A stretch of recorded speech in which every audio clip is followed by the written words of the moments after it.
दुनिया का सबसे बड़ा मिड एयरप्लेन एक्सीडेंट 29 साल पहले साल 1996 में इंडिया में सिर्फ इतनी सी बात पर हुआ था।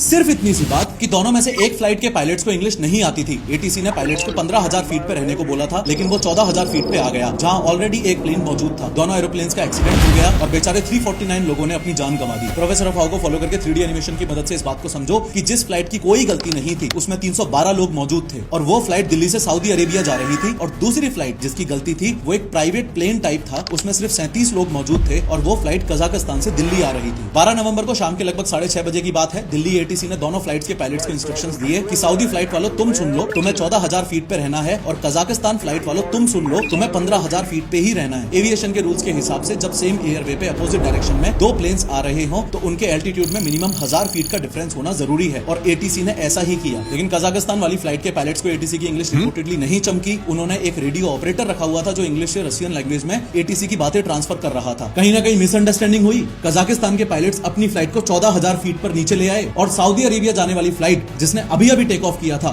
उसमें जाके भिड़ गए। क्रैश ऐसा भयानक था कि जितने लोग हवा में थे उनमें से एक भी नहीं बच पाया, और हरियाणा के जिस चरखी दादरी शहर के ऊपर ये क्रैश हुआ वहां लोगों को आसमान से आग और प्लेन के टुकड़े गिरते हुए दिखे।